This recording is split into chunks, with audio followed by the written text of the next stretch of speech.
ఎవడో పదవాడు పౌరవసాలంటూ వస్తున్నా నా పరాక్రమం పౌరుషం అని తెలుసునో లేదో అచ్చోటికి వెళ్ళి వాడెవడైనది విచారించదగాక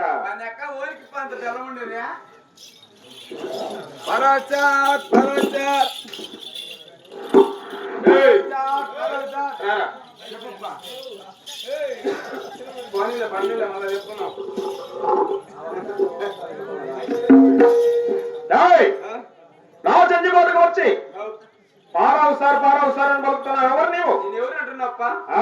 మాది ఢిల్లీ వరకు వచ్చేది. ఆ ఢిల్లీ వరకు వచ్చేది పరిపాలన చేస్తే సుల్తాన్ మహామంత్రి నేను. మా అప్ప దేశములు జాబు రాసినాడు.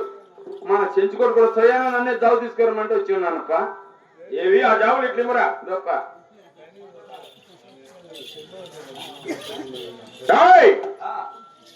ఢిల్లీ పరిపాలిస్తున్న టిప్పు ఉంటాను.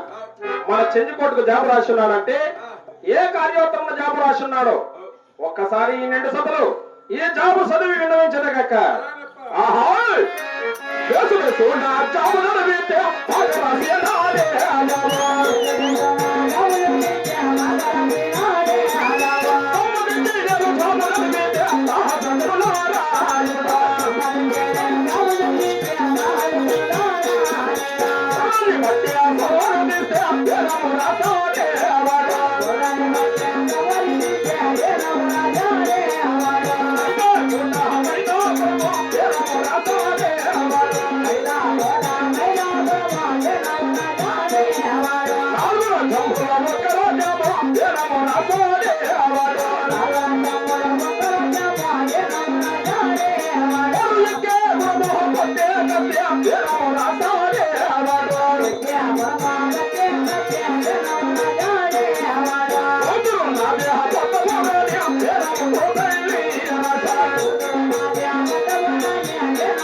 ఢిల్లీ పరిపాలిస్తున్న టిప్పు సుల్తాన్ మన చెంచుకోటకు జాబు రాసున్నాడు.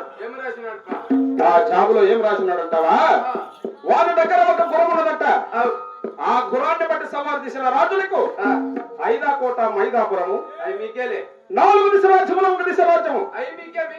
వాడు ఏకే గురము పట్టే పట్టపు కత్తి, వాడి కూతురు ఉన్నదే పట్టపురాయన్ని ఇచ్చ విరామతో పెళ్లి చేసి పంపుతానని రాసున్నాడు. మహామంత్రి ఇది నువ్వు నాకు ఇందిరా ఇది నువ్వు నాకు ఏంది నీ నాకేదా? ఏం మాట్లాడుతున్నావు? రాజ్యాలు నగరాలు నీకే, వాని కత్తి వాని పట్టపు కత్తి నీకే, వాని కూతురు ఉన్న పట్టపురాన్ని. వాని కూతురు నీకు కావాలంటావు. నువ్వు గుర్రాన్ని బట్టి సవారు తీస్తావా? కాదుప్పా, మీరు సూర్యవంశి రాజు, మేము ముస్లింస్ పిల్లకాయలం. ముస్లింస్ పిల్లకాయలం. ఇప్పుడు మీరు ముస్లింస్ చేసుకోరు కదా? చేసుకోము. గుర్రాన్ని బట్టి సవారు అంటే బహుమతులు అన్ని మీరే తీసుకోండి. నాకు నిఘా కట్టండి. కాదరా, ఎవడైతే వాడి గుర్రాన్ని బట్టి సవారు తీస్తాడో వానికి మాత్రమే ఇచ్చి చేస్తానని రాసున్నాడు. కులమత భేదాలు లేకుండా రాసున్నాడు. వాళ్ళ కులంలోనే ఇస్తానని కాదు రాసిండేది. నువ్వు గుర్రాన్ని పడితే నీకే.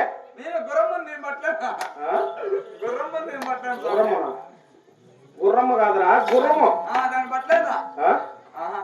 ఏం పడతావు? సరే, మేము ఢిల్లీ వరకు కచేరికి పోయి వాడి గుర్రాన్ని బట్టి సవారు తీసి తర్వాత నీకే కావాలంటే వాడి కూతురు నుంచి పెళ్లి చేస్తానే. ఇప్పుడు తక్షణమే ఆ ఢిల్లీకి ప్రయాణం. ఢిల్లీకి పోవాలంటే నా తమ్ముడు ధర్మసింగరాజును ఈ ఆస్థానానికి ఆజ్ఞాపించు. మనిద్దరం అవుతుందా? నా తమ్ముడు పిలుచు, నా అజ్ఞాచారము నా విన్నపముగా వెళ్ళిపో. వెళ్ళా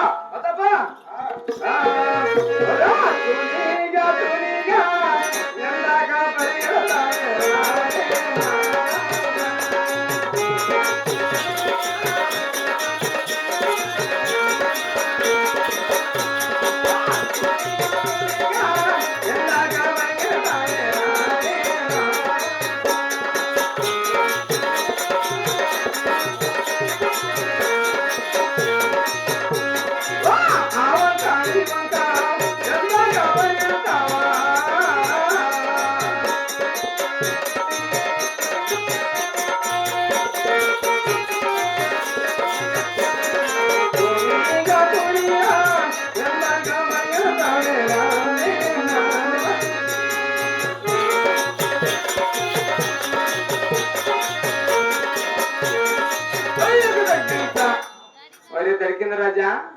ఒరే బొచ్చుడు, ఓరి బొచ్చా అన్న లోపల తుండపిల్లలు అతను బయట 2 రూపాయలు సిగరెట్లు ఇచ్చా.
మహామంత్రి నేను పిలిచిన్నా ఈ అర్ధరాత్రి వేళలో పూలమాల మెల్ల వేసుకొని మూట మిత్రం పెట్టుకొని పొలగా వచ్చినావు ఎవరు స్వామి అంత సంక్రాంతి ఎప్పుడు వేస్తావు వేస్తారు మాలలో నువ్వు ఇప్పుడు వేసామని అడుగుతాను వాళ్ళు జరిగే సాములు నేను జరగని సాములు జరుగుడు స్వామి అయితే అప్పలబాద్ ఎక్కువైపోయి మాలేసిందా ఇలా అర్ధరాత్రి మాల వేసుకుంటే నీకు అప్పల బాధ పిల్లల బాధ ఎలా తెరుతుంది అనుకున్నావు గుమ్మండి స్వామి ముందు నీ మాలేక ముందు మా వరి మూతి మీద పడితే 3 మెతుకులు పెడతాండే ఇప్పుడు మాలేసినాక 18 పెడుతుంది రెండే కిడ్నీలు కాదు ఇడ్లీలు మధ్యాహ్నం పెడుతున్నావు వాతో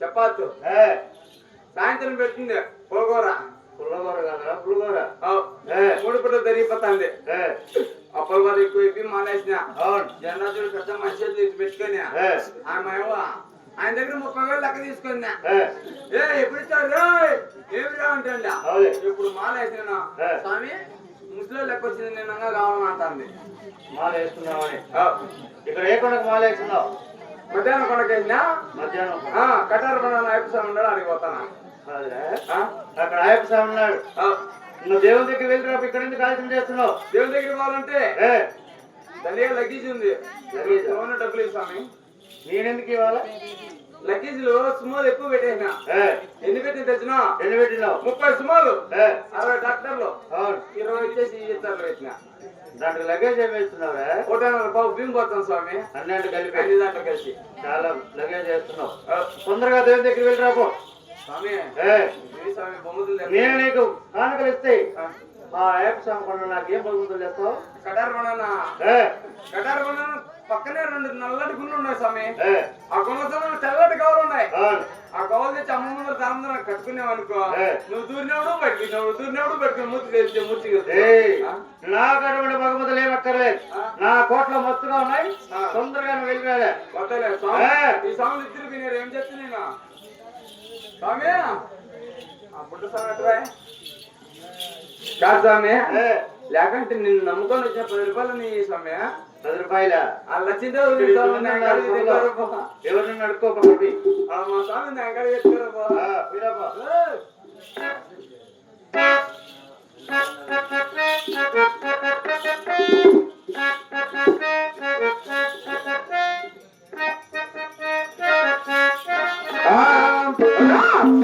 జ్యోతి చూడమయ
ఇసుక చల్లితే అంతా పైన ఇన్నే కటారు పడినా వాళ్ళు ఏ పాపం చేసినారు ఏ పుణ్యం